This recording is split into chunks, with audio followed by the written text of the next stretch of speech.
Welcome back to Cyber Attack Sunday.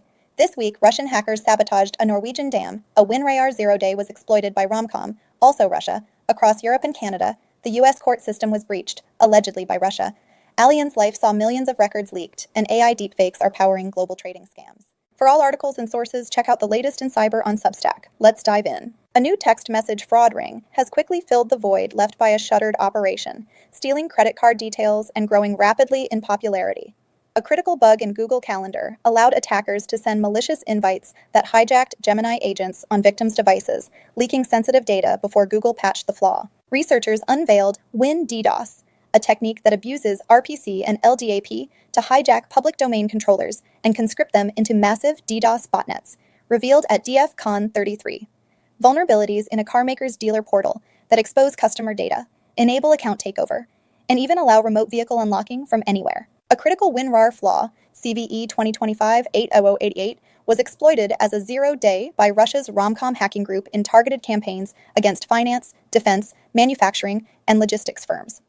The vulnerability, a path traversal bug, allowed crafted archives to execute arbitrary code and spread multiple malware payloads. WinRAR has patched the flaw, and users are urged to update immediately.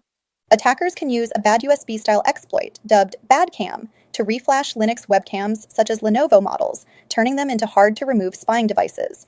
A June cyber attack at Connecticut-based Connex Credit Union compromised sensitive personal and financial information of 172,000 customers. More than 29,000 Exchange servers remain exposed online to a high-severity bug that lets attackers move laterally through Microsoft cloud environments and seize full domain control.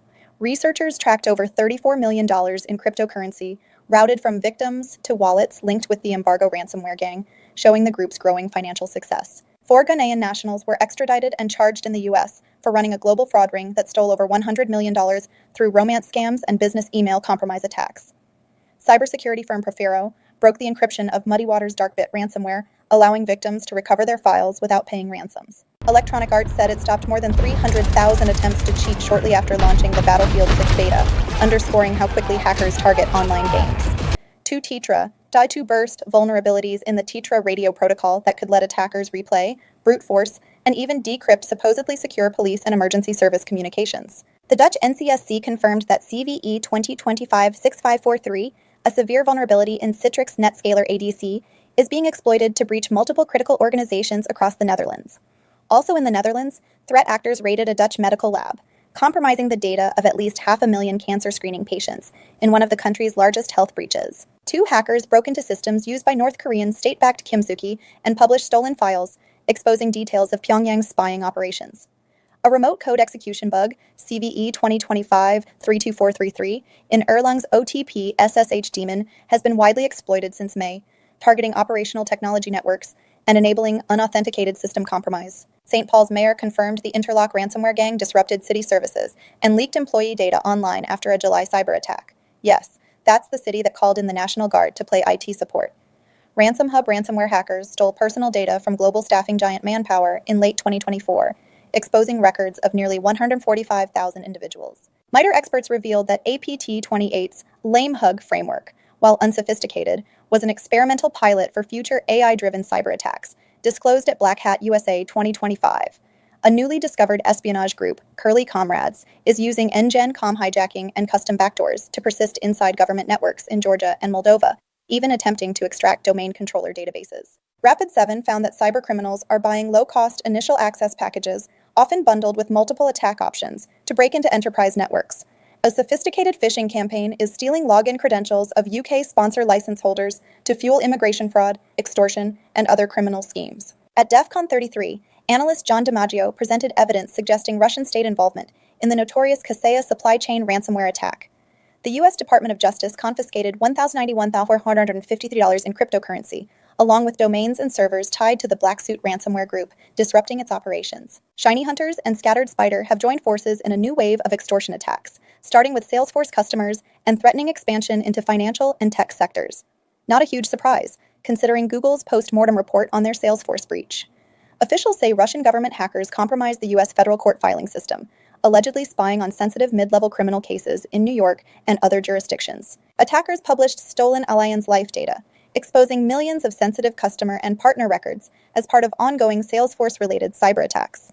Researchers uncovered Karan, a new ransomware family using APT-style tactics like DLL sideloading and process injection to strike public sector and aviation organizations in the Middle East. A gossip dating app for men, Tea on Her, left thousands of driver's license scans publicly exposed online.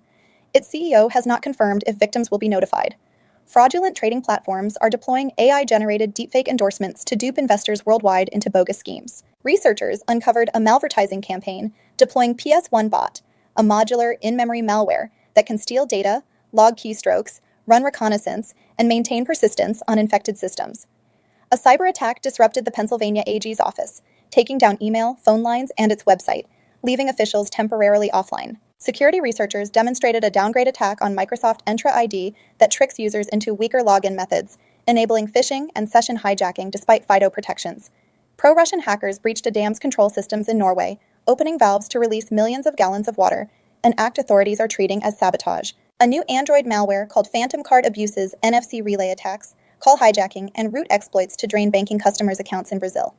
A newly disclosed HTTP2 flaw, nicknamed Made You Reset, allows attackers to unleash powerful DDoS floods, echoing the notorious rapid reset technique. Threat actors are selling hacked police and government email accounts for as little as $40, providing a gateway for fraudsters to impersonate officials in scams.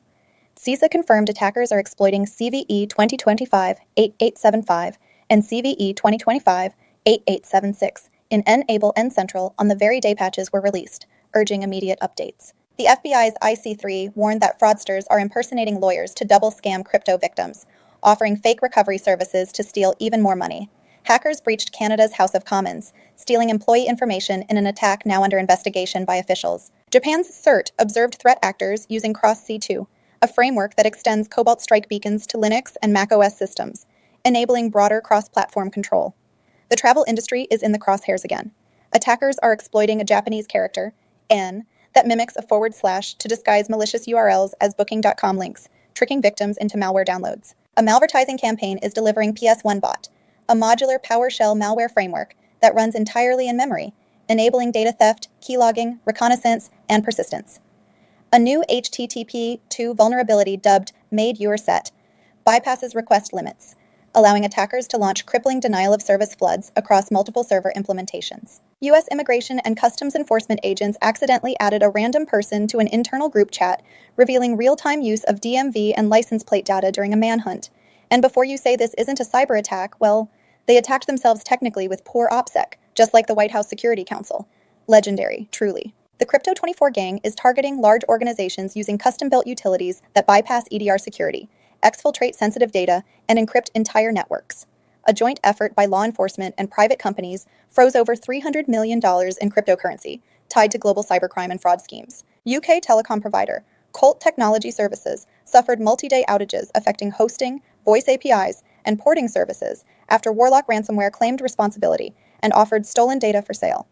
Cisco Talos linked a Chinese-speaking group called UAT 7237 to long-running intrusions in Taiwan, where customized open-source tools were used to establish stealthy, persistent access. Russian group EncryptHub is exploiting CVE 2025-26633, a Microsoft MMC flaw dubbed MSC Evil Twin, to deliver fickle stealer malware through social engineering and malicious payload injection.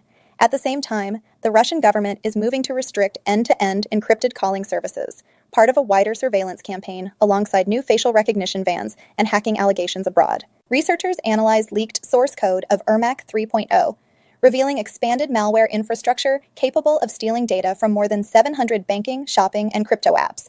An investigation found dozens of data brokers deliberately hiding opt-out pages from search engines, sparking backlash and a U.S. Senate inquiry demanding better consumer access. Did I miss anything? Did anything shock you? What stories do you want me to elaborate on? Comment below. For the full rundown, check out the latest in cyber on YouTube, Rumble, or Substack.